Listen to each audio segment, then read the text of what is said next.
अस्सलाम वालेकुम, मैं इब्रार अहमद महर एडवोकेट। आज के टॉपिक में हम ये डिस्कस करेंगे कि वो कौन लोग हैं जो अपना असला का लाइसेंस हासिल कर सकते हैं।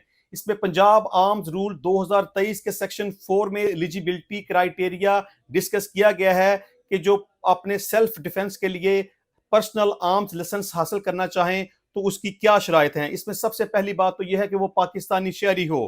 सिर्फ लाइसेंस वो ही हासिल कर सकेगा जो कि पाकिस्तानी शहरी होगा।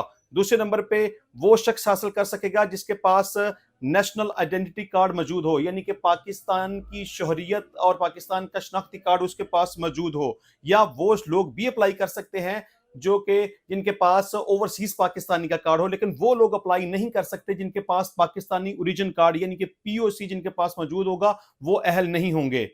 इसके अलावा उनके पास पंजाब का डोमिसाइल मौजूद हो और उनकी उम्र 20 साल हो। ये पहले इस तरह नहीं था। पंजाब आर्म्स रूल 2017 को अगर हम डिस्कस करें तो वहां एज लिमिट 25 इयर्स थी, यानी 25 साल से कम उम्र का कोई भी शख्स अपने लाइसेंस के लिए अप्लाई नहीं कर सकता था। लेकिन अब पंजाब आर्म्स रूल 2023 के मुताबिक एज लिमिट 20 साल है, यानी कि 20 साल या उससे ज्यादा का कोई भी शख्स अपने लाइसेंस के लिए अप्लाई कर सकता है, लेकिन उससे कम उम्र का कोई भी शख्स अप्लाई नहीं कर सकता।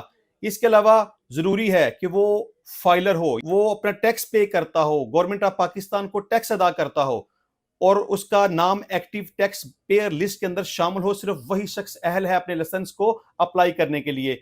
इसके अलावा जरूरी है कि उसका कोई प्रीवियस क्रिमिनल रिकॉर्ड मौजूद ना हो, यानी कि पुलिस कैरेक्टर सर्टिफिकेट का क्लियर होना जरूरी है। अगर कोई भी शख्स अपने लाइसेंस के लिए अप्लाई करना चाहे तो उसका साबका अगर कोई क्रिमिनल रिकॉर्ड मौजूद होगा और उसके पुलिस कैरेक्टर सर्टिफिकेट के ऊपर अगर ये लिखा हुआ आ गया कि उसके खिलाफ सो एंड सो एफआईआर थी और उसका स्टेटस जो कुछ भी था, अगर उसका कोई क्रिमिनल रिकॉर्ड आ गया तो वो शख्स असला लाइसेंस अप्लाई करने के लिए अहल नहीं होगा।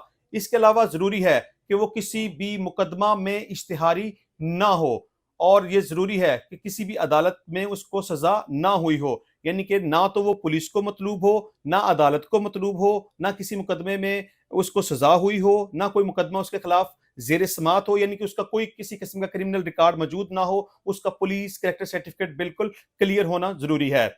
इसके अलावा जरूरी है कि वो किसी ऐसी ऑर्गेनाइजेशन का मेंबर ना हो जो कि पाकिस्तान के खिलाफ काम कर रही हो।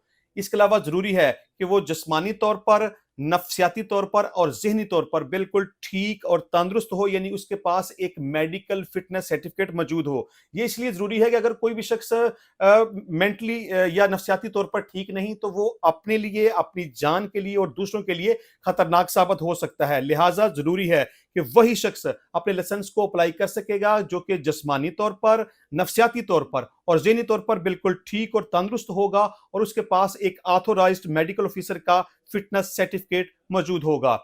इसके अलावा एक फॉर्म के साथ एक ऑनलाइन आप एफिडेविट भी लगाएंगे जिसमें जितनी भी ये चीजें मैंने डिस्कस की हैं उस हवाले से वो बताएगा कि मैंने जो भी अपने मुतलका इंफॉर्मेशन दी है, अपने मुतलका जो भी मैंने डिटेल मुहैया की है वो बिल्कुल सही और दुरुस्त है। ये एलिजिबिलिटी क्राइटेरिया है, यानी कि जितनी भी चीजें मैंने डिस्कस की हैं जरूरी है कि जो कोई भी शख्स इन तमाम रिक्वायरमेंट्स के ऊपर पूरा उतरता होगा, इन शराइत के ऊपर पूरा उतरता होगा, सिर्फ वही शख्स अहल होगा अपने असला के लाइसेंस को बनवाने के लिए। तो इस हवाले से आपका किसी किस्म का कोई क्वेश्चन हो तो आप व्हाट्सएप के ऊपर राब्ता कर सकते हैं। इंशाल्लाह मिलेंगे नेक्स्ट टाइम नई वीडियो में, नए टॉपिक के साथ, नए कानून के साथ।